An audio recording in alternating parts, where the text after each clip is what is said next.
No, I really enjoyed the movie. I thought it was absolutely fantastic. Right. I sort of had a goosebumps moment when you saw Superman for the first time when the doors parted. So I wonder if you guys had something similar. Was there a scene in the film where you thought, wow, this is incredible? Yeah, I remember shooting the fight sequence the first time, and I remember Henry standing there, his cape flowing in the wind, 7-Eleven burning in the background, and I thought that is quite something.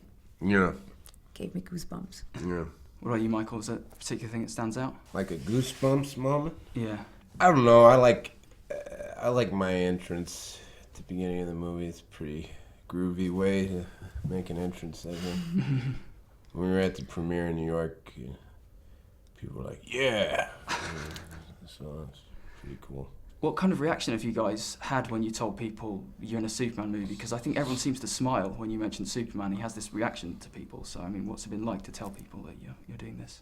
Well, I mean, you know, your family and friends, everybody's, and being an actor, you just have so many hard times in your life, not working and dealing with, like, moments like, oh my God, I can't make it as an actor, or I can't afford paying my rent. And all of a sudden, something comes around like Superman. I think my people around me were just like so happy, smiling and proud. Yeah.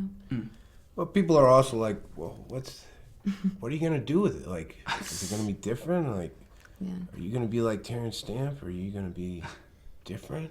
Or are you gonna say this or do that? And people are just real curious. They just, want to know. I wonder, with your sort of sorority video we saw recently, did you channel any of Zod's rage into doing that? Because it was pretty intense. I think it's a different rage, though. It's much more feminine, I just try to imagine what she was like when she was writing that letter, even though I didn't all the time know what she was talking about. Antje, I've got to ask you about Zach as a director, because we know he can make these amazing images.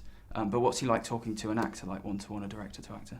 I feel like Zach is a very trusting director. He gives you some, he gives you ideas, and we started throwing around some, what would she be like? And then he just let you go and create your own ideas for the character, and then he expects you to sort of come back and then he shapes whatever he needs. But I feel like he's a very intuitive guy, goes with his gut instinct.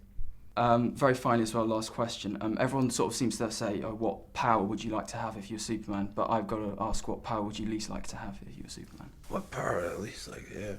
Of the powers that he has? Yes, yeah.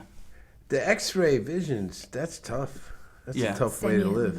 Yeah, because you can't really turn it on and off. Like, I think that's what I like about in this movie, that they go into that it's not just when it comes in handy that you have it. You always have it. You got to learn how to deal with it. You're the same. Same, yeah, absolutely. X-ray, yeah. The heat vision seems a bit intimidating as well, because he can't control that, can he? He just blasts it when he gets angry. Yeah. That'd come in handy if you were like a chef or something, though. Yes, yeah. You can make a wicked crème brûlée with that. Yeah, absolutely.